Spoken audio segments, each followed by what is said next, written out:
Chapter 18. Justice Part 2. When they reached the palace gates, Twilight glimpsed two familiar figures walking away from the structure. "I'll double your rate, Blackwing!" Crystal Clear shouted. "They don't even have a crystal princess, and they're talking war! It's only a matter of time before one of these asylum cases accuses me of being a spy!" Cadence pulled her hood lower with a huff. "Thinking," Blackwing said, pausing in the street. I'd rather visit Cloudsdale." "Just get me back to Canterlot," Crystal Clear pleaded. "That's all I ask." Blackwing hefted his hatchet in a claw. "Get you to Canterlot, but it's as far as I go." "Ah, thank you." Blackwing looked up and spotted Twilight. "Sparkle, good to be seeing you." He tilted his head. "Bloody. Get in fight? Good fight?" "Blackie!" Pinky yelled. She sprinted forward and hugged Blackwing. Twilight reached up and wiped some dried blood off her cheek, nodding. "I'm not sure I'd call it good." Blackwing laughed as he gently pushed Pinky away. "Fight you live through is good fight." Crystal Clear stuck her nose up in the air. "Ah, Twilight.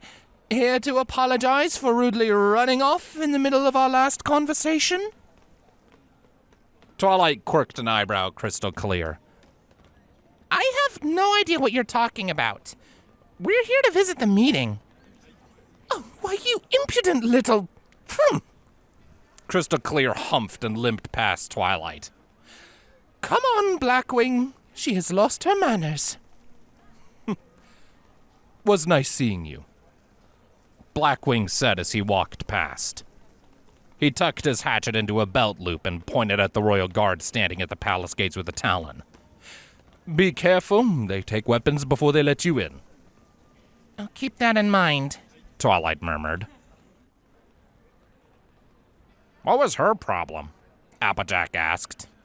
Twilight shrugged dismissively. "Beats me. Twilight totally ignored her in the museum a few days ago," Pinky said. Twilight smacked herself in the forehead. Right.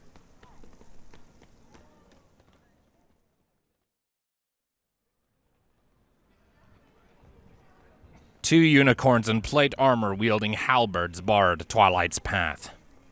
She glared at them. "Let us through!" she demanded, stamping her hoof.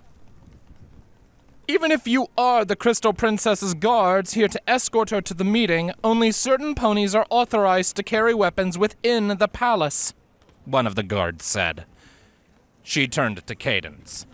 "If you're concerned for your safety, milady, we can give you an honor guard." "Haven't you been listening?" Rainbow shouted. "You could be compromised." "By changelings, right?" the other guard said with a laugh.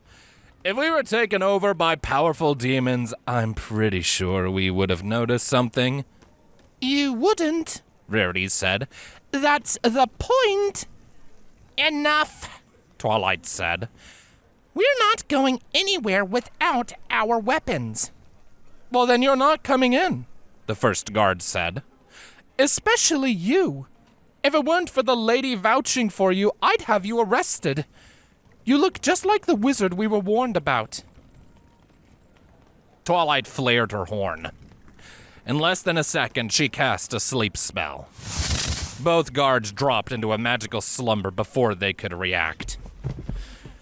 "Let's just go," Twilight said as she trotted across the threshold into the palace.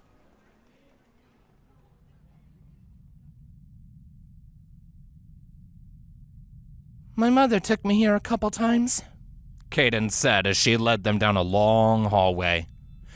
"It's the administrative heart of the city." She sighed. "I never liked politics." Twilight glanced to either side. Numerous corridors crossed the hallway, leading to faraway corners of the building. The palace was the largest structure she had ever been in, almost bigger than both Candlekeep and the Manhattan Museum put together. Where is every pony? She asked. The corridors were oddly deserted. The only sound was the click of their hooves on the marble floor. They're in the grand meeting hall, listening to the Duchesses deliberate, Cadence said. She gestured down the hall with her muzzle. That's the door up there. Twilight frowned. 2 more guards flanked the open door. A voice echoed down the corridor from within the meeting hall. She couldn't make out the words. Twilight pricked her ears. Something about that voice sounded familiar. I stand before you today as a warrior, not as a statesman, the voice said.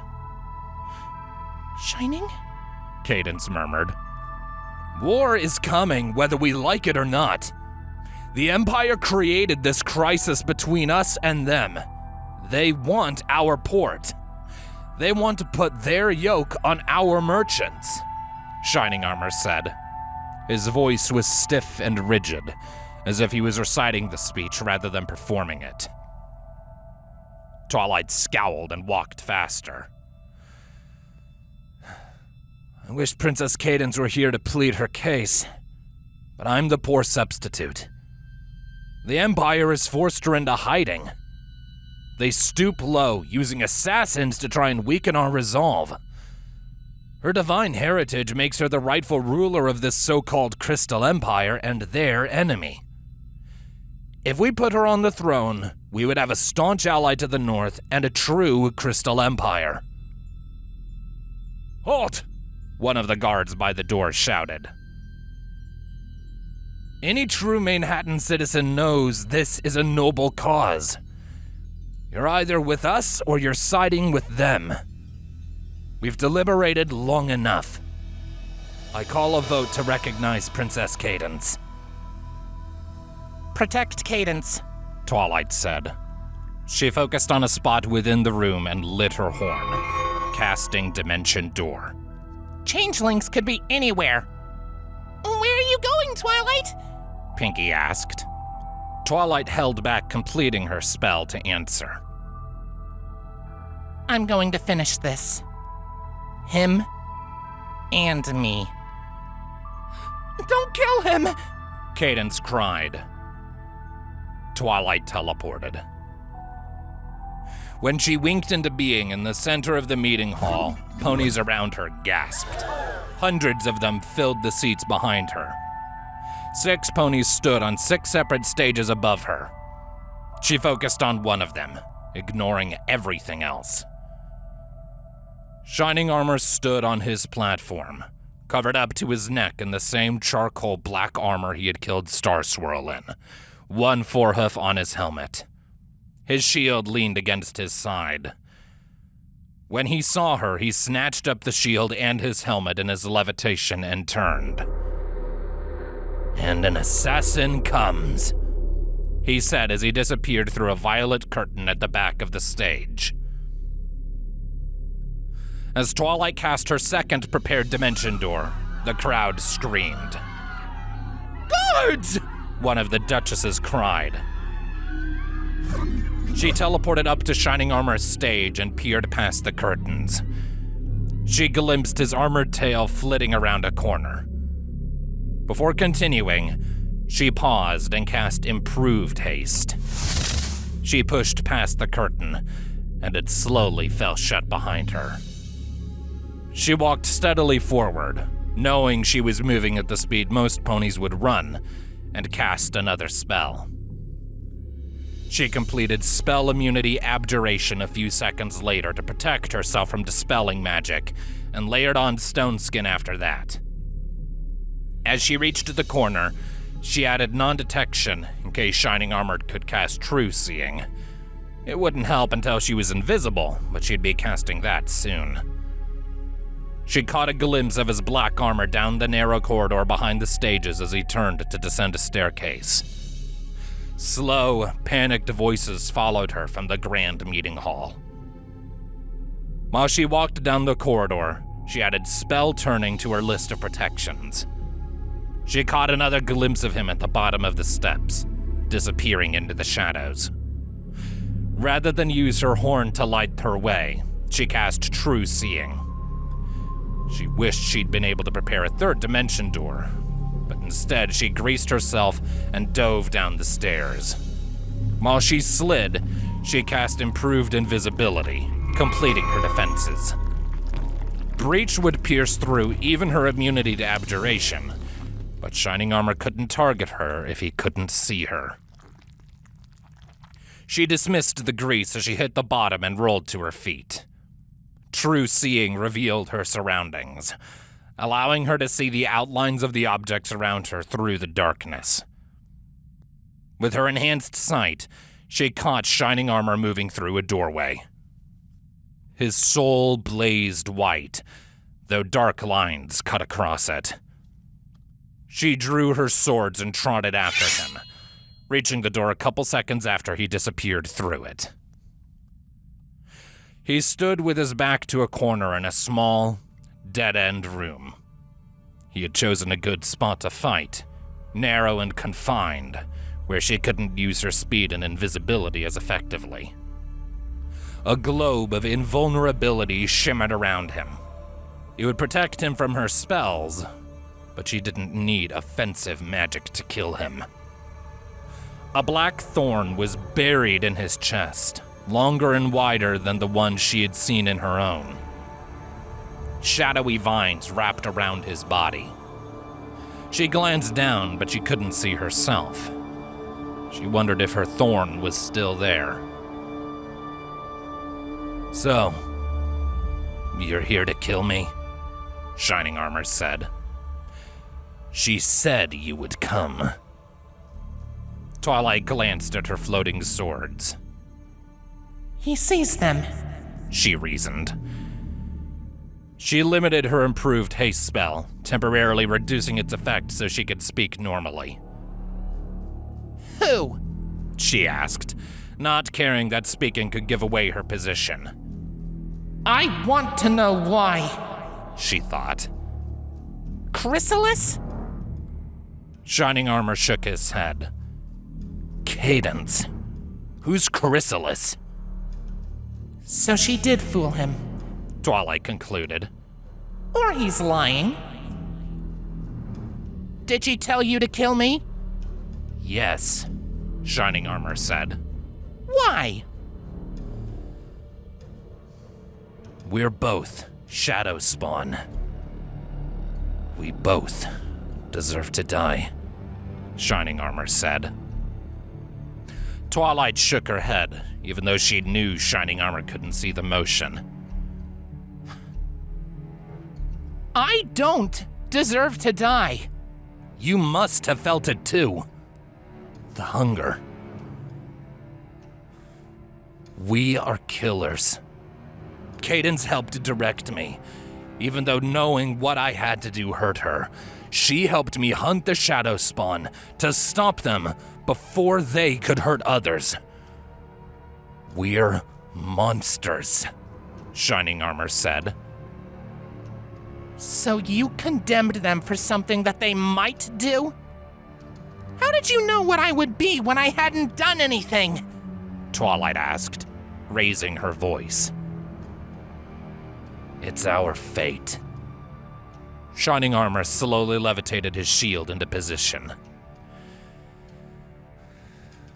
I had to try and stop you from becoming this.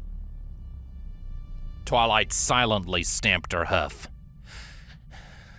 You killed Star Swirl because he was in the way. How can you justify that?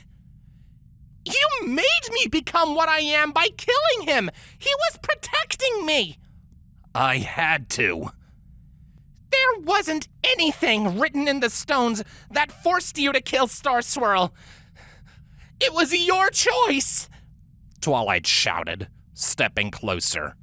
Fate didn't make you a monster. You made yourself one. Shining armor lunged.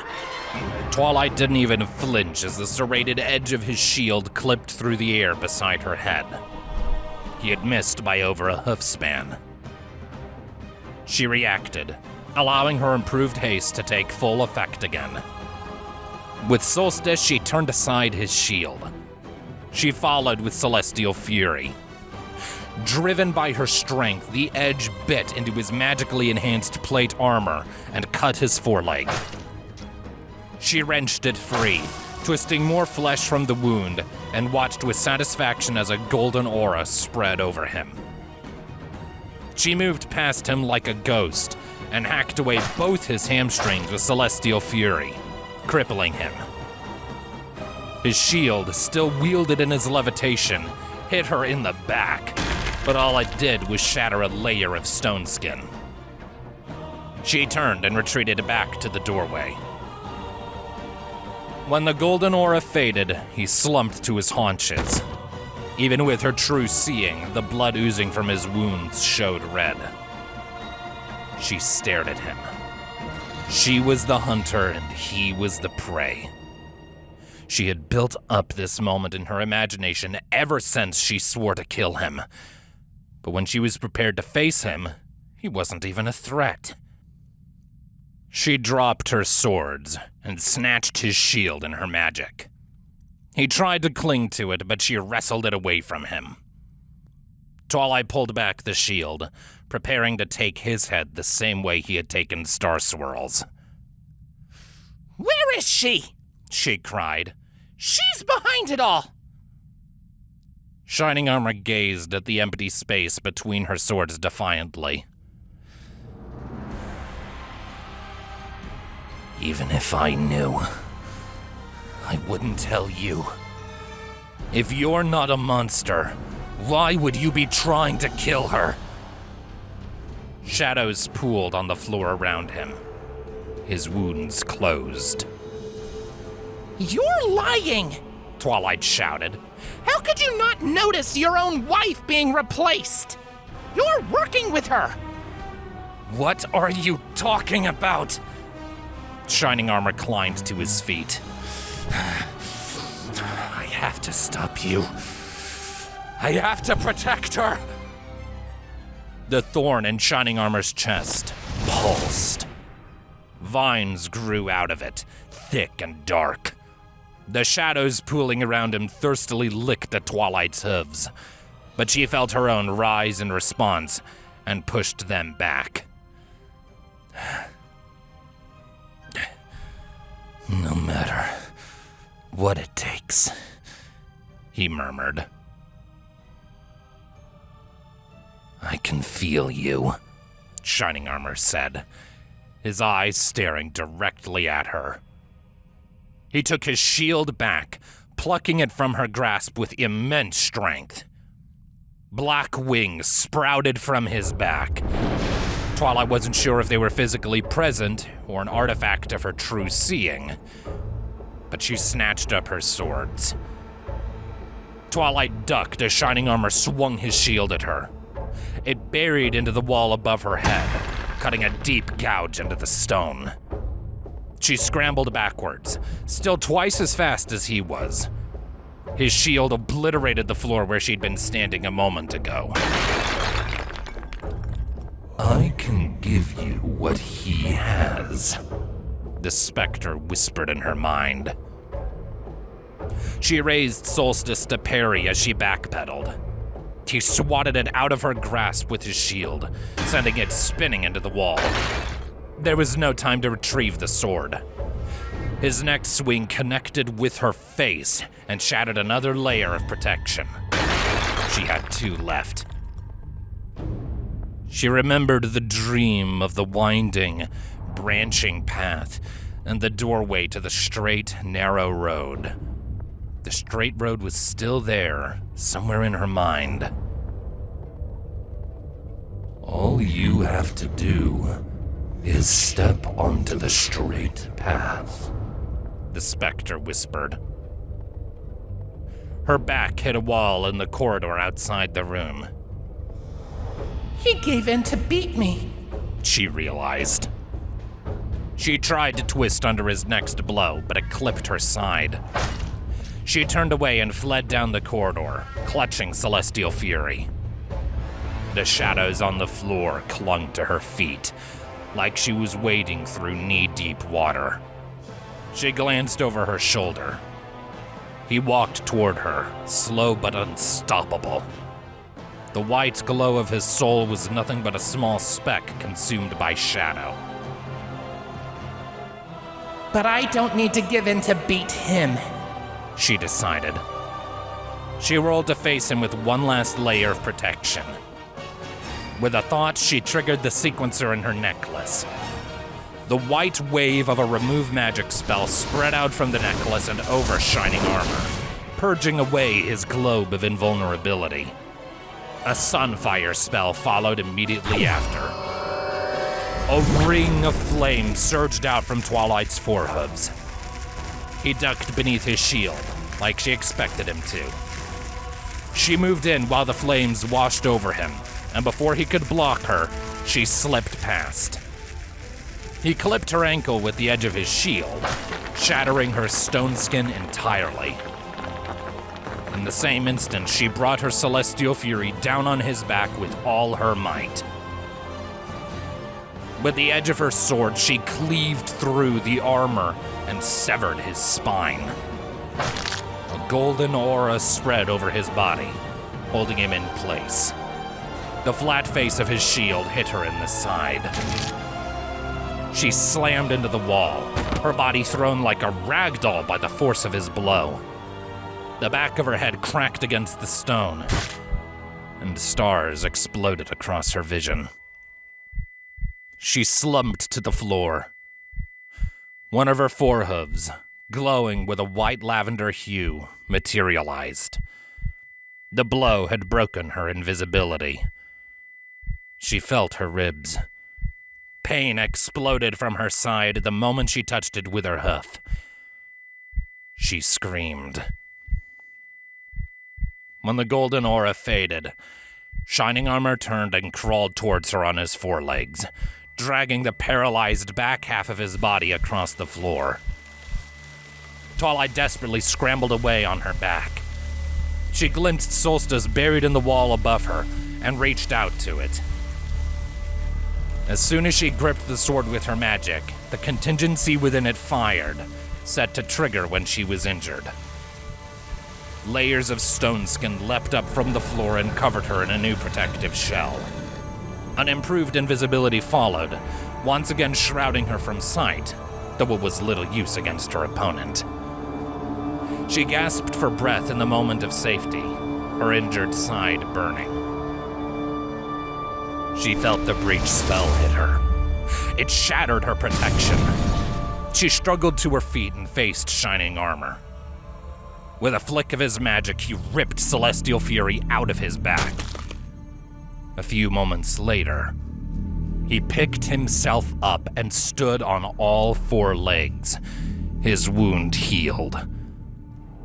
That's not fair, Twilight thought. He raised his shield. Why did I go alone? Twilight asked herself. She reached for Celestial Fury out of desperation. He swung the edge of his shield at her. She crossed her swords, raising Celestial Fury just in time and deflected the blow. It's better to die than give in and become like him, she decided. I promised Pinky. Beyond Shining Armor, Twilight glimpsed the aura of a brilliant being at the bottom of the stairs. A pony formed from pink crystal, surrounded by wisps of energy. Twilight recognized it as Cadence. Stop! Cadence shouted.